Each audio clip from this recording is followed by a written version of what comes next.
Hello, friends and family. It is Tuesday, the 16th of January, and I am up late. For me, I am up late. It is just now turning 10 o'clock, and I just finally peeled myself out of that warm bed. Cheers. Oh, yes. Great way to start the day. So, update. Yes, thank goodness Greg Bowie, a local musician, bass player, very funky bass player, as a matter of fact. He showed up finally with a snowblower and took care of me. Now I haven't gone anywhere. I haven't I haven't started the car. I probably will today, but still, it's just now above zero, or is it yet? See, zero. That's what it's officially saying, is that it's zero. And I still don't have, other than having to mail a CD that I sold. I can stay home. I'm not out of anything essential. I went to the store twice before this hit, so I'm okay. I also gave Greg a copy of Interlude as part payment. I asked him if he wouldn't mind to give me some feedback on what he thinks about the music. Oh, that's so good. So I'm just going to keep watching the news. There's really nothing to say about the caucus. It was obvious who was going to win. It's just so sad. So I wake up and the latest comment in my comments is, most people are innately good, but no one is perfect. That's right. Least of all religious people. No shit. There are good and bad people in all walks of life. Luckily, the majority are just naturally good. I don't agree with that. I think I know what they mean, but I think what's from my experience, I'm just one person, but my lifelong experience working with people and what I've learned in school is that the most natural tendency of humans is survival. Survival is number one. And when it comes to survival, good and bad are out of the picture. Survival. So I think that the inherent goodness is in all people, but also the inherent evilness is too, which is why we have the picture that we have now. The mind is plastic, and people in general who don't study or don't think about these things are unaware of how easy it is to manipulate people's perception and thoughts and mind. What's happening right now with this travesty with the Republican Party is a perfect example, that we have this, criminal as the nominee for president. All kinds of twisted, weird thinking and anyway. So yes, it's still cold, not as cold, but I'm thankful that I don't have to go out in the cold. And as I watched Greg work yesterday, it was like, I'm glad I'm not doing this. And as I saw the path, I could take a picture. It's about a foot. We got a lot of snow, and that I don't need to be digging at. Okay, so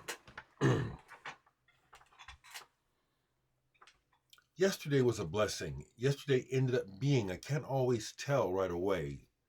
Like today is not yesterday. Yesterday was a quiet day. It ended up being a relatively quiet day. This day, it's starting like more often than not. Pretty ringy. Sucks. So yesterday, I got to a point where I just went into my past and played a record I probably haven't played in 20 years or more. This record and this artist and this music says a lot about my past, my late teen years, the circle of friends I had that I considered my close friends, and what we were listening to and their influence on me. I don't think I've shown any Michael Johnson records before. I've been on here for over 10 years, but this is an album where I've had to replace it. There Is a Breeze, Michael Johnson. And look at what the replacement looks like. Ring worn. Michael Johnson is a singer-songwriter. He ended up having some hits. But I was turned onto this artist through a friend, musician, one who was one of the kids who helped me have an opportunity to play rock music, rock instruments for the first time because of our poverty in my family. And Jim was his name. He lives down in Florida. He had a golden voice, and he was a huge Gordon Lightfoot fan. So it stood to reason that he was into other singer-songwriters. Some I appreciated, some that I did not. This guy, when he turned on to me, this is back when this singer was attempting to be deep, and he was. It's like this album is beautiful. It's like every other song from me on this album is wonderful. The honky-tonk songs, the bluesy songs, I'm just bored to tears with. It's when he gets down with the strings. There's a song on here called The Old Folks. It's touching. And now that I'm older, I haven't listened to the song since that's when I was listening to it. And it's like The Old Folks, written by Jacques Brel. The words, now that I'm 69, it's like, I didn't cry, but I got, ooh. He also does Jackson Browne on here really well, My Opening Farewell. I didn't pull it, but Jackson Browne is someone else. Saturate Before Using, that album. What's the name of that song on there? See, this is why the whole favorite song thing is useless, because I can't remember shit until I see it. Like this album. Is this one of my favorite albums? Well, yeah, because, Study in E Minor is a classical guitar piece by Villa-Lobos that he plays on here. Fantastic. There Is a Breeze. This is Rudy Toot Toot for the Moon. This is wonderful.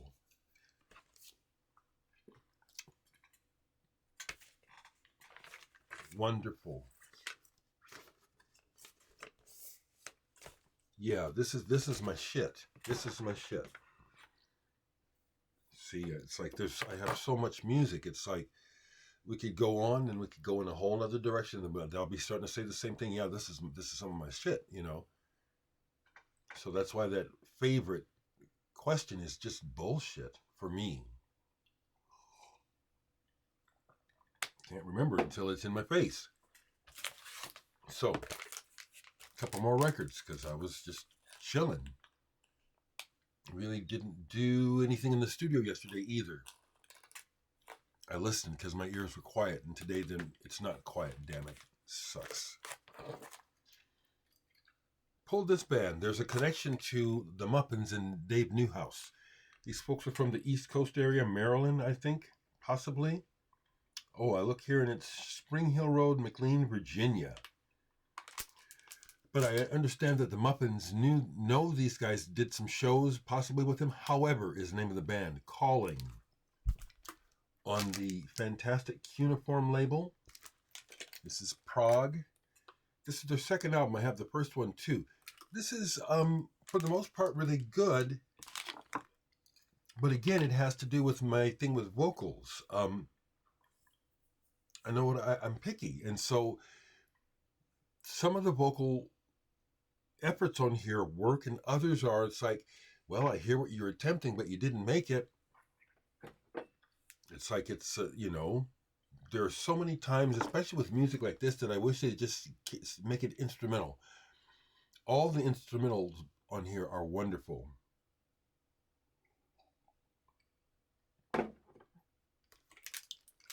They're coming from that Henry Cow bag.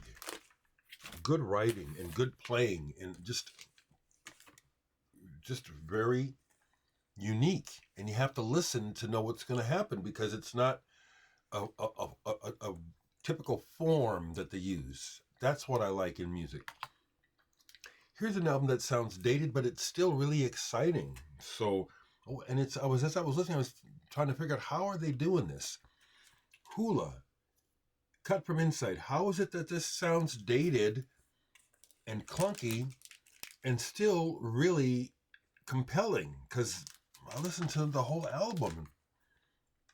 I'll look at Hula and think, yeah, maybe it's time for Hula to go, and then I put it on, and it's like, man, this still kicks butt.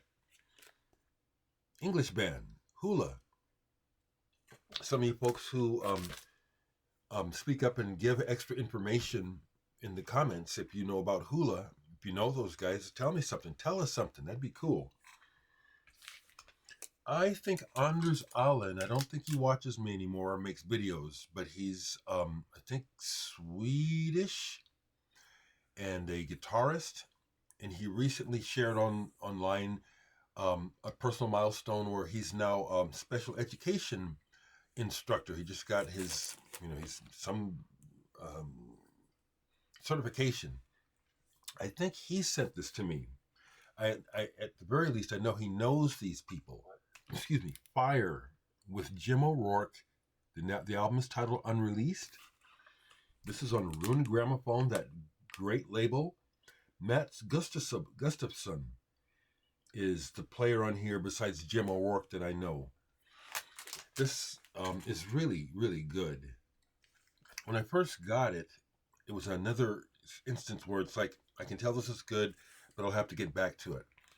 Because you have to let it go. You have to dive in and just let it take you over. Kind of hard to describe, but it's good. It's good. Improvisation, somewhere between jazz and not jazz. Does that make sense? A few records. Because I'll get into a certain part, like the H's. I was over here in the H's, and it was like, man, these records are jammed together. Let me pull some of these out and play them. So I pulled this one, Human Egg, from the 70s, France. Jean-Pierre Massera. I don't have nearly enough of his work. Interesting producer, writer, engineer. Love that cover, as goofy as it is. Human Egg. So it's one of those cool records that used to come out at that time where you don't know what it is. It starts off really synthesizery. Next thing you know, Bunny Brunel is on bass. Do you know that jazz bass player? Killer. And it goes into something that sounds like fusion, like Chick Corea. Then they do this song called The Lonely Man, which is this moody kind of dark pop sound. It's like, it's a project, it's not really a band. This is really cool. The Human Egg. Real cool. Keep going, because that's the main thing I did was play some records and stay warm. As you can see here, the house is still warming up. It hasn't quite yet. I'm going to turn the heat back up 1 second.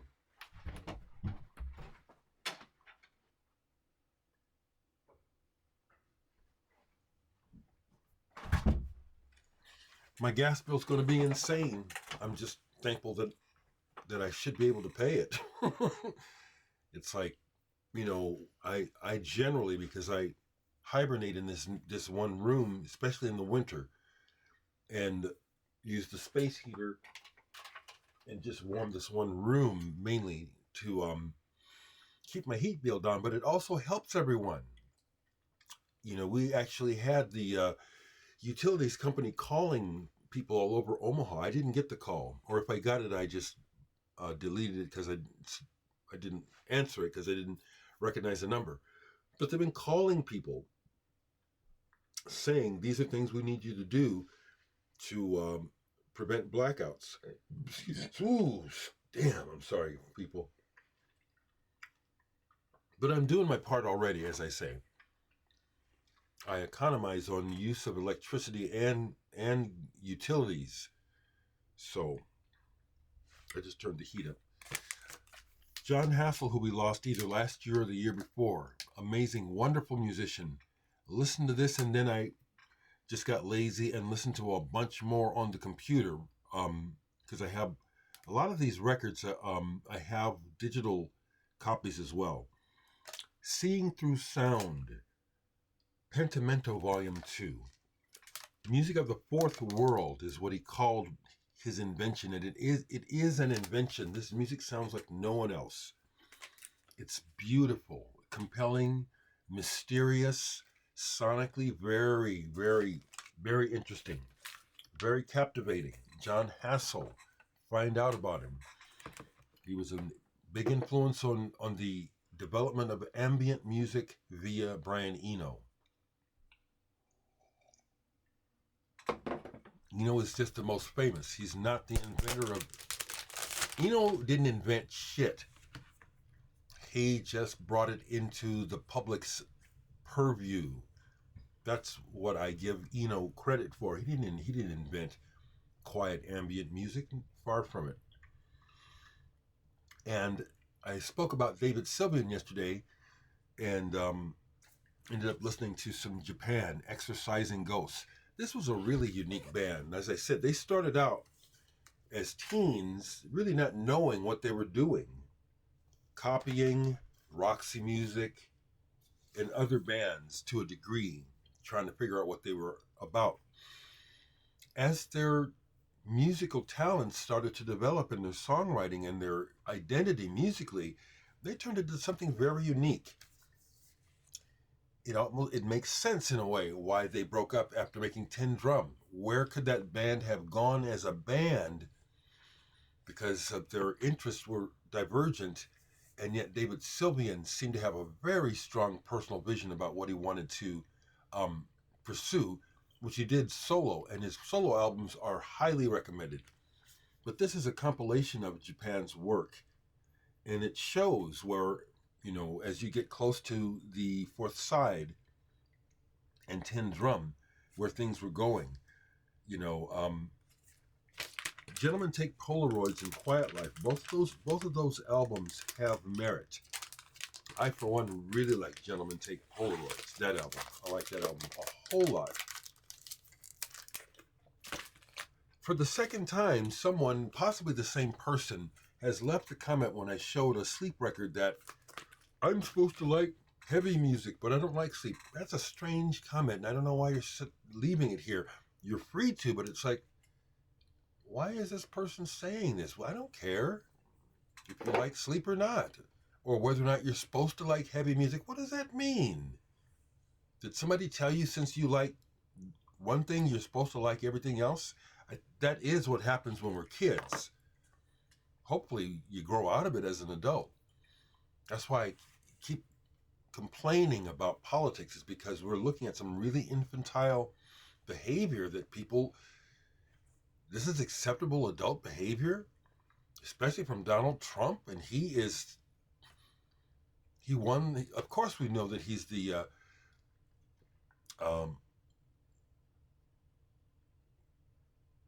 that's just sad that he is the Republican Party's representative for presidency. That unsavory, infantile, sociopathic, psychopathic, convicted sex offender, and he is their choice? What? Something's wrong, y'all. That's why I keep saying it. Something's wrong. That's just plain weird. That's why I talk about the white stuff, because it's about this. These foolish people thinking about, we're losing, world's falling apart. What was wrong in the first place? white privilege and whites. That's at the heart of this ongoing madness with white privilege and racism. It's at the heart of this. It's why I will not stop speaking out and saying this is wrong, people. This is wrong. It's wrong. Okay. Been leaving. This is kind of where it's been lately. Rather than making sure you're okay and saying, when I do, it's not up to me if you're okay. So remember that. If you watch this and it has a value for you, don't expect me to do things according to what you might expect, because that is the end of me. I need to just be myself, okay? I do. With that said, I've got my channel comments and mentions page open. Let me go here and look at my dashboard. So, folks, as you know, I don't ask you to subscribe and like my shit. I hear the rationale from other people who make videos, why they say, be sure to like and subscribe because this. I think that's I think that's baloney. I do not ask for subscriptions, and yet here I am at 31,900 subscribers, heading towards 32,000. I'm not asking anybody to do shit, which is why those subscriptions are that much more meaningful to me. You people are here because you want to be. I didn't ask you to come here. And that's why when people say stuff that's bullshit and unfriendly and snipey and snarky, why I delete it and why I keep bringing it up. It's like, I'm not soliciting you. You're here because you want to be. So act right. Some people don't understand and take it personal when they hear other people express themselves like me. Like the other day when I was talking about radio in Omaha, the whitewash of radio, and how the bannered children of white radio in Middle America are the Eagles and Billy Joel and Led Zeppelin. So the person I left because we talked. It was obvious the person took it personally. It's like, you're not Billy Joel. You don't even understand what I'm trying to say. So I explained. It ain't about dissing Billy Joel, because the person dissed Kate Bush. I said, yeah, see, this is what they took from it, and that's not where I'm coming from. So I'll take the time to explain, raise your game. I ain't saying something stupid and shitty. When you hear this in my voice, I'm not cutting people down. I'm telling you how I feel with fervor. And some people are not used to that, and they take it personally and think that I'm being negative and stuff, and I'm not. I'm just talking to your ass. We need more of this on the bright side, where it's like my intention is good, is to be connected to you and to be honest and say what's on my mind, as opposed to trying to manipulate you, get your money, get you to do what I want you to do, and make me rich. Like somebody named Donald Trump. It's pathetic what we're dealing with because of this. Pathetic. Okay, people, I'm ready for your comments.